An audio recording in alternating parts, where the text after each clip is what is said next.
Hi, my name is Charles Matthews, and I'm the architect here with Grizzly Bear Architecture and Design. Today we're looking at how to start your architectural project. First thing we need to look at are some basic questions.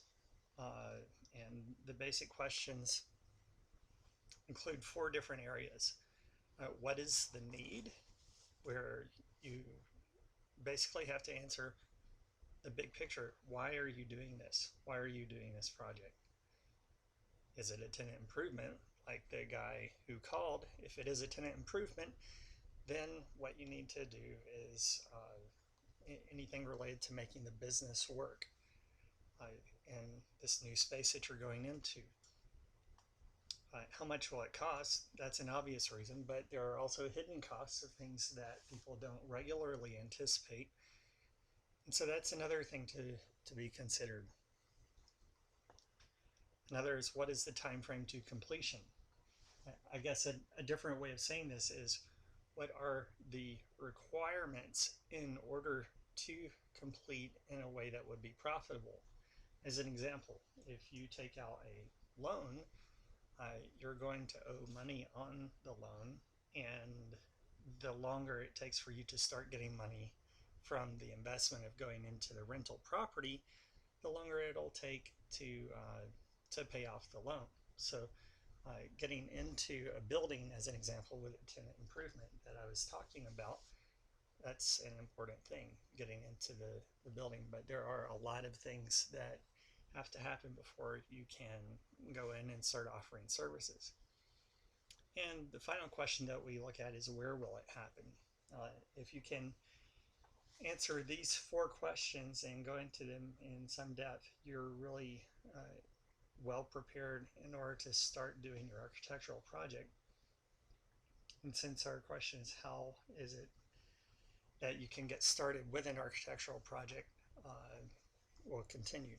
So just to finish up point number 4, when it says, where will it happen? It's not just talking about the building that the function is happening in. It also includes whatever demographic information you need in order to have your building work, in order to have your rental space work, your tenant improvement work. So those are all questions that need to be answered. You have to answer them first in the process of getting to the how to get started point. So let's keep on going. First of all is need. You have to address issues related to need.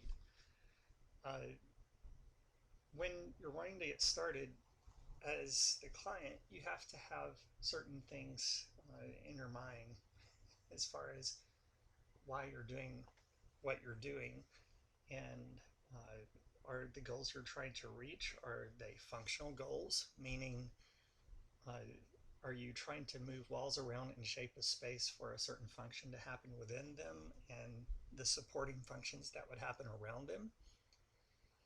Are your goals related to functions in the sense of different furnishing, fixture, and equipment that would be going into the space? Another is aesthetic. What does it look like? What kind of image do you want to create? How do you want the person to feel when they walk in, while they're performing their activity, whatever it is, and when they leave? You've got to be considering these things on the front end in order to make decisions well on the back end, so to speak. But what you're doing is you're setting your course, you're making a plan, and in order to make your plan and to do it well, you've got to be able to have an understanding of how you want the end user to feel as they're doing it. Now, obviously, in some ways, how a person feels is immaterial to the big picture, uh, as far as what their physical state is. But what we're talking about is emotional states of things like happiness and ease of use. There's a feeling of peace that comes in spaces that are not cluttered and that are designed well, that you don't get in places that aren't designed well. And so when you're talking about the whole idea of aesthetics, you're talking about how you reach a person on an emotional level. You can do that by design. You do it by way of color choice, textures, materials, graphics. Uh, you can do it by way of smells. If you've been to Disneyland, one of the first things that you notice when you walk through the gates and into the main street area, the smell of popcorn primarily. And so uh, those are all things that can come into a person's experience of the design. And so in the experience of the design, it's critical that you have a goal worked out on the front end so that you can make your decisions based on that goal. Another aspect of addressing the issue of need is permanence. Permanence has to do with how long you want the structure to be there. Now, this is most relevant to new buildings, whether it be commercial or residential, but yet to look at it from an extreme viewpoint, one spectrum or one side of the spectrum of permanence is having a tent where you can put it up and take it down. You may think, well, that sounds kind of unusual for an architect to be talking about a tent, but there are actually many structures today, some or even airports, that are designed using tensile structures, and those structures are basically tents. They're tents in terms of the way that they're supported and the fabric or the material that's used to span between the supporting structures. That has a level of permanence as it is. It's different from, say, wood frame construction or construction using concrete, whether it be poured in place concrete or concrete block or precast concrete.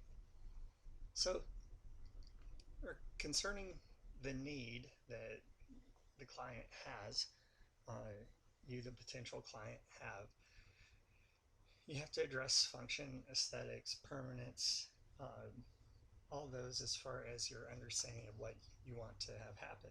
Now, some of these are pretty standard, for various industries, and it's not even something that you necessarily even think about, but it is a part of what you have to be concerned about as a designer, as an architect going into a project.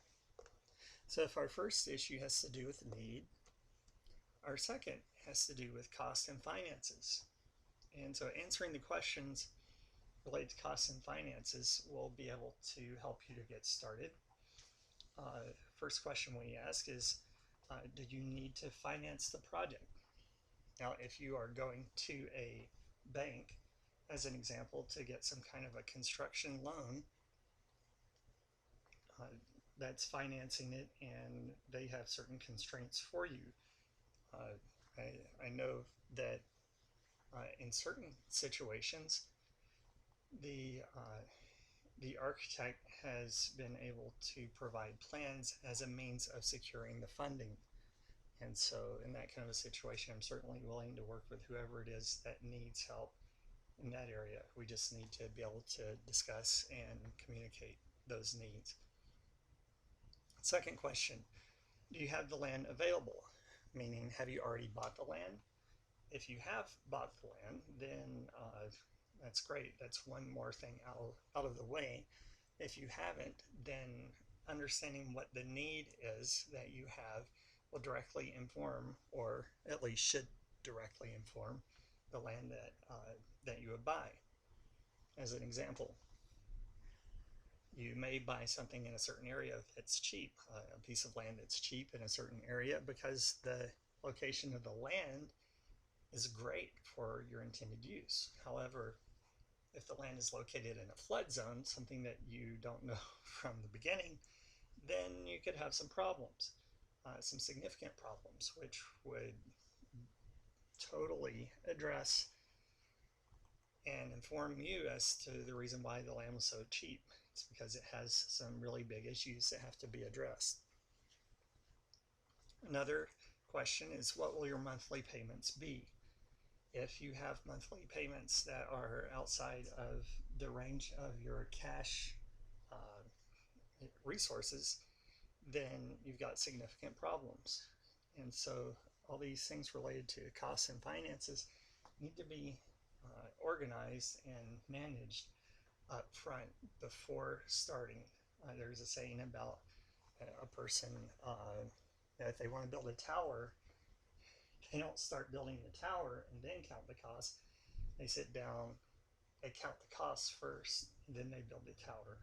And in reality, that's an aspect of what architects do. They enable you to, by planning, they are able to help you to count the cost on the front end so that you have fewer surprises on the back end.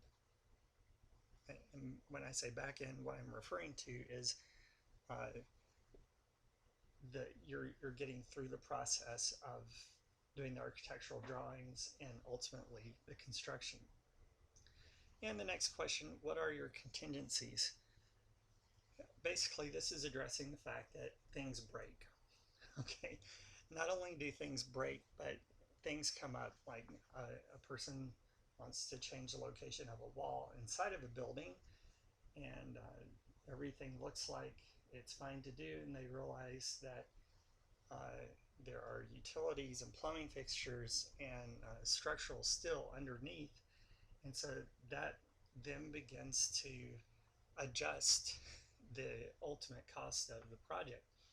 And it adjusts it up because if they move the wall, they have to accommodate all of those things into a new place, which will require additional resources. So after we've looked at cost and finances, we then look at the time frame to completion. Now, I addressed this a little earlier, but what we're talking about here is does the building, or does the use of the building, such as a tenant improvement as an example, does it need to absolutely positively be delivered within a certain time frame? An example of this would be a child daycare center.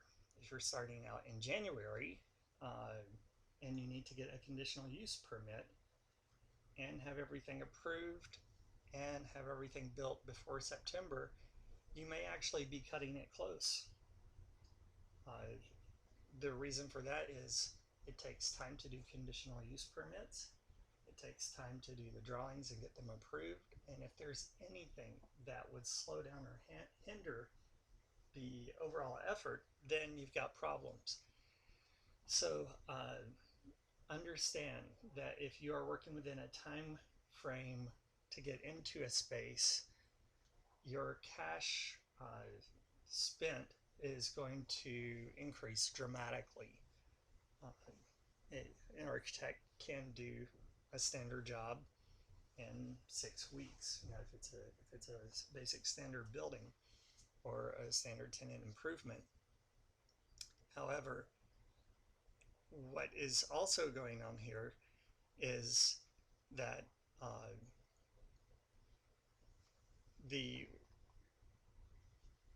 that's using things from a standard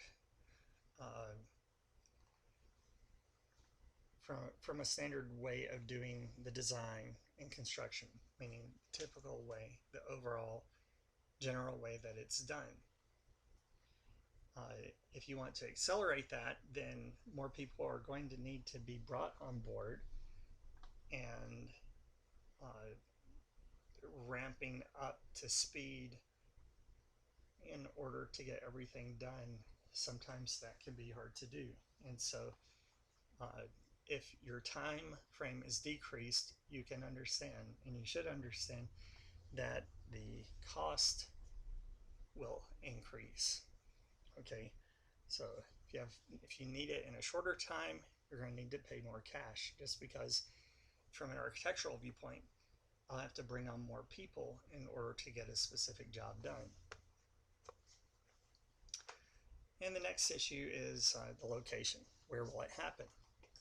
We already talked about how finding a piece of property that's in a generally good location for what you intend to do with it would be great.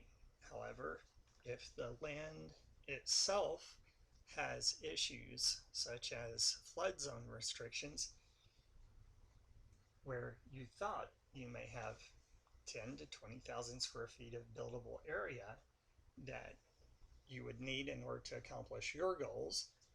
Maybe because of the flood zone restrictions, you actually have 5 or 10,000 square feet.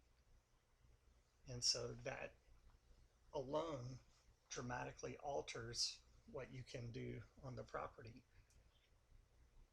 There are also restrictions by way of code of what you can do, community restrictions that are guiding the look of the properties, topographic and land use considerations, meaning the shape of the land, and are you going to have to do a lot of infill or cutting away of the land in order to reach your goals.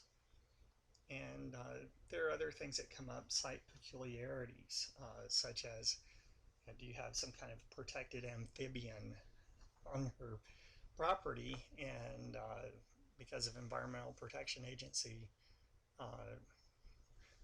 rules and regulations, you're not able to move forward with your plans of development because they are protecting the amphibian.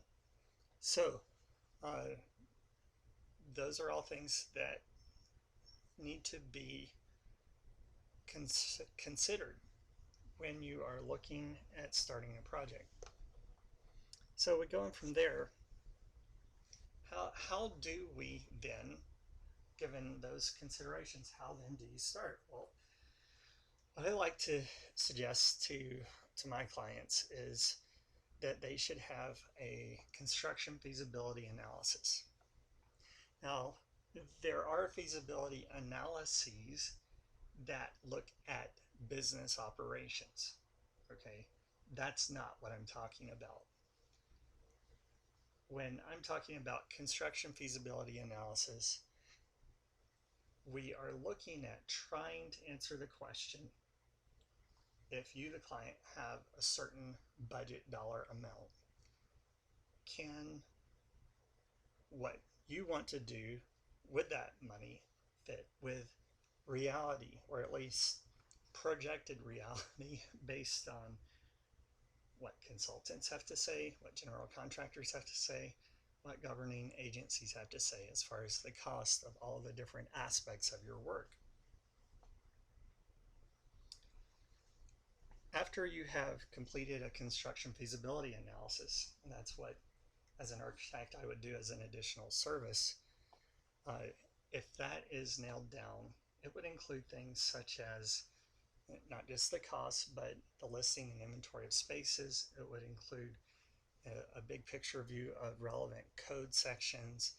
It would include talking to governing agencies and seeing if they have specific requirements for you. It would include talking to consultants to see what they would generally charge for whatever job it is. And so you can have a good picture before you start the project by way of completing the construction feasibility analysis. Okay? The construction feasibility analysis, a part of that is called the architectural program. And the architectural program is basically a list of the spaces that are needed. It would include whatever finishes, fixtures, furnishings, equipment that would be needed in the spaces. It would include things such as adjacency analysis, where you show what rooms need to be next to other rooms, or from a big picture view, what functions need to be next to others. So you want a recovery room to be next to an operating room. You don't want the recovery room to be down the hall and on the other side from where the operating room happens. It seems logical, but someone has to put those kinds of things together. So the architectural program is the means of accomplishing that. So looking at describing the need, you have aspects of the construction feasibility analysis, you have the architectural program, and finally you have schematic design. Schematic design is the process, I'm sorry, it's not the process, but it is the result of the process of the architect taking his first and best guess and his first and best stab, so to speak, at trying to get what you want and illustrating it and showing how the schematic design fits with the program that you and he have agreed on. And that's another thing. I'll go ahead and mention it. Now, the if you, a client, have agreed on the construction feasibility analysis and you've agreed on the architectural program, it makes the architect's work a whole lot easier because it's a simple one-to-one correspondence. If those two aspects are correct, then you'll be able to look at the schematic design and say, yes, this fits with the architectural program that we decided. This is what I want you to move forward with for the rest of the design project. So, how to move forward with an architecture project? The first thing you need to do is describe the need. You do it in those three ways. Secondly, securing the financing. Now, if you have architectural plans, and to some degree, a schematic design would accomplish that concern if you're in a situation where you would need to have investors reviewing the goals and intentions that you have, or even construction loans or bank loans, having the schematic design worked out can be a way of showing, yes, you are moving forward, you're interested in the project, you're investing your own money, and this is what you're trying to do, and you're keeping track of things along the way. So all of these things are things that would be important to consider related to making sure the financing is secure. Another aspect of what you can have is saving, although very few people are in a position where they can just pay cash for everything. But having a bank loan, having investors, and having your own savings account, all three are ways that financing can be secured. And finally, we address timeframe issues. We have to understand, related to the overall process of getting your architectural building project started, you have to understand what the deadlines are. As the architect, I need to know when you need things done by so that I can bring on the staff that would be needed in order to accomplish it. And if it reaches a certain threshold, a tipping point, of bringing on more people, it's going to cost more money. Okay, and so there's balancing acts that have to be performed during the course of an entire project. So those are architectural issues. You also have time frame issues concerning governing agency requirements. If you have to start out with changing the use of a specific piece of land by way of conditional use permit, or changing an aspect of an existing building from one use to another by way of a minor use permit, those things take time. And those aren't the only things that you have to deal with. You have to deal with the building and safety review of the project, which can take 3 to 6 weeks. And you have to deal with, at times, other agencies reviewing the project.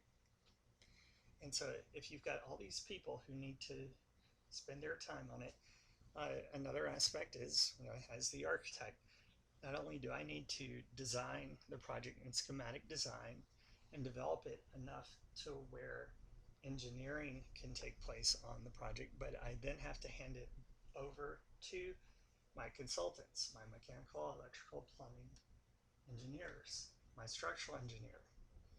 They have to do their work depending on the size and complexity of the project. That could take 3 to 6 weeks. After that 3 to 6 weeks, I get all their information back. If I were at that time to just drop a bomb so to speak, on the building and safety department and to submit everything without having gone through and checked to see, okay, the schematic design development has been done, and I got the information back from the consultants. But sometimes, just like people make mistakes, architects make mistakes, consultants make mistakes, and so you have to go back and review their information to see if the things that would be necessary, and of course that within their own specific realm of professional integrity, do they have the major elements in there that are required in order to make the building work. Now that doesn't, as the architect, mean that I'm going to go back through all of the calculations that the structural engineer did in order to verify that each one is accurate. Well, I wouldn't do that because they have their own professional reputation and their own professional certification. That means that when they sign off on the work that they do, they are held responsible for that. So anyhow, I guess the long and short of it is this: it takes time. It takes time to put things together. This is a custom design. It's not like going to a big box retail store and buying a toaster. It's a lot more detailed, a lot more complex, a lot more questions have to be answered. So governing agency requirements for submittal and other things that may need to happen. And finally, looking at location issues, addressing those regarding the design.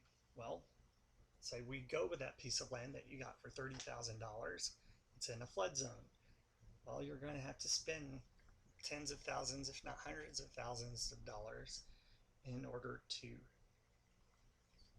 repair that piece of land by way of civil engineering coming in and shaping the flow of the water that could go onto your property in the event of a 100-year flood, to where your buildings won't get destroyed and where you have enough land available to render your project a financial success. So those things being true, location issues are addressed through the architectural work, through civil engineering, and through topographical change, meaning grading has to happen in different places in order to accommodate for the rainwater flow, the runoff, and the location of the building, the structures according to the function that's needed. And at the end of it, are there other things to consider? Well, let's say you get all this done, you start the excavation, you start the grading, and the general contractor hits a gas main. That's going to throw off the project to some degree. Or let's say what you bought was actually an Indian Native American burial ground. If you did that, then you've got to have certain things dealt with. You go through and let's say you're doing a tenant improvement, you find that your building has asbestos in it. Those are all issues that will need to be addressed. So as far as how to get started, those are the primary things that you need to consider. And as you're moving forward from that point, after having addressed the need, securing the financing, knowing the time frame issues, addressing the location issues, and considering other things that could happen, the kinds of things that you need to be looking at then are issues related to the actual mechanics of getting the design process started, which would include retainers, it would include contracts, it would include assembling a team in order to manage the construction. So you're going through this whole process, and can at times be kind of intimidating, and so the clarity or lack thereof and the muddiness you need to have someone there who will be able to set a pace, set a course, an agenda in order to reach your goals. You need to have some kind of a driver, someone who is in the driver's seat to make sure it happens. Now, ultimately, from a big picture perspective, that is you, the client. On a more building centric perspective, it would be the architect, and the architect then handing it off to the general contractor, or if you do a design build, the architect working in league with a general contractor. By way of doing that, the building is delivered and the function achieved, and everything starts going the way that it hoped for. So I laugh when I say hope for, because there are always things that can happen. And always, there are certain situations, no matter how hard you try to manage it, things will come up. And the whole thing is you want to have an attitude, yes, of you need to take charge and get things done, but you also have to realize that things can happen in a way that's peaceful and calm. And if people are peaceful, if they're calm, they're going to do better work. And doing better work means you're going to get a better product for you, and everyone will be happier. At least that's the goal. So thanks so much for your attention and listening to this little presentation on how to get an architectural project started. And I'll be looking forward to talking to you guys in the next presentation. Hi, this is Charles Matthews. Just wanted to say thanks for watching the video. If you have any thoughts or comments, feel free to leave those below. Visit our website at grizzlybeararchitecture.com. This video is one in a series of videos that address various issues surrounding architecture and our practice of architecture and Grizzly Bear Architecture. And if you have any thoughts or comments, I would really appreciate those. Thanks.